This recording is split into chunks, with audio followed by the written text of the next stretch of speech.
এই জেনপাশিসি 2025 অ্যাসপিরেন্ট, তোমাদের অনেকের মনে একটা কনফিউশন রয়েছে চয়েস ফিলিং রিগার্ডিং, যে দাদা আমাদের জেনপাসের আন্ডারে তো দুটো কোর্স আছে, একটা বিএসসি নার্সিং, একটা প্যারামেডিক্যাল। তাও আবার প্যারামেডিক্যালের মধ্যে অনেক ভাগ আছে, বিএমএলটি, ওটিটি, সিসিটি থেকে শুরু করে প্রচুর ভাগ আছে।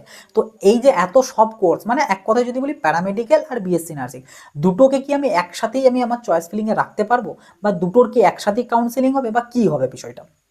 দেখো, এটা ন্যাচারালি স্বাভাবিক প্রশ্ন, তোমাদের এটা মনে আসারই কথা।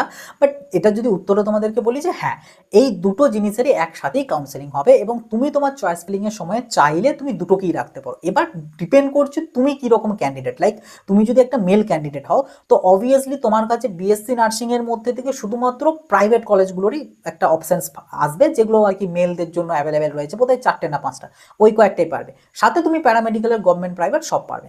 কিন্তু তুমি যদি একটা ফিমেল ক্যান্ডিডেট হও, তো সেই জায়গাতে তুমি বিএসসি নার্সিং এর গভর্নমেন্ট প্রাইভেট সাথে প্যারামেডিক্যালের গভর্নমেন্ট প্রাইভেট সব তুমি একসাথে রাখতে পারো, কোনো প্রবলেম নেই। ঠিক আছে, মানে একটা লিস্টই তুমি রাখতে পারো।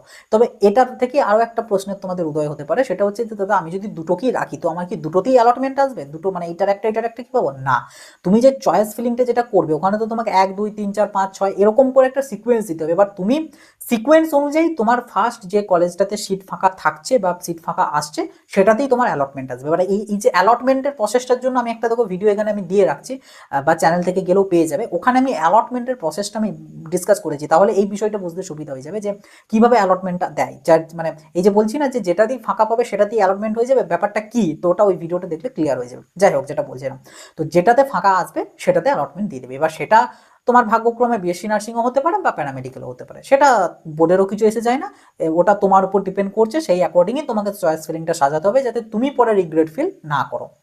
এটা হচ্ছে বিষয়। বাট তুমি চাইলে একসাথে দুটোকে রাখতে পারবে, এই হচ্ছে বিষয়। এবার অনেকে আছে, যেমন ধরো তুমি যদি একটা উদাহরণ দিই, একটা ধরো ফিমেল ক্যান্ডিডেট, সে BSc nursing government private, paramedical government private সবের জন্য এলিজিবল। তো সে হয়তো চাইছে যে আমি গভর্নমেন্ট হলে আমার চলে যাবে, তাতে বিএসসি নার্সিং হলে তাও চলবে, প্যারামেডিক্যাল হলে তাও চলবে। তো সে এরকম ভাবে চয়েস ফিলিংটা করতে পারে। প্রথমে সব একদম পরপর করে সে বিএসসি নার্সিং এর গভর্নমেন্ট দিয়ে দিল, দেন পরপর করে প্যারামেডিক্যালের গভর্নমেন্ট, তারপর সে বিএসসি নার্সিং এর কিছু প্রাইভেট, তারপর প্যারামেডিক্যালের কিছু প্রাইভেট, দেন আবার তোমার বিএসসি নার্সিং এর বাকি প্রাইভেট, এরকম করে সে দিতে পারে।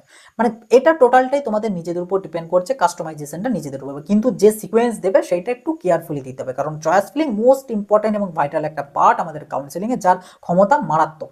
একদম খারাপ র্যাঙ্কে ভালো কলেজ, ভালো র্যাঙ্কে খারাপ কলেজ, ইভেন কোনো কোনো ক্যান্ডিডেটকে ড্রপ পর্যন্ত দেওয়ার ক্ষমতা রাখে। তো চয়েস ফিলিং মোস্ট ইম্পর্টেন্ট এবং ভাইটাল জিনিস। বাট যেটা প্রশ্নের উত্তর, যে একসাথে দুটোকে তোমরা চাইলে রাখতে পারবে, বাট দুটো অ্যালটমেন্ট আসবে না, অ্যালটমেন্ট আসবে একটাই। ওকে, তো এরকমই আরো আপডেট পাওয়ার জন্য চ্যানেলটাকে সাবস্ক্রাইব করে নোটিফিকেশনটা ক্লিক করে অলতে সেট করে রাখবে।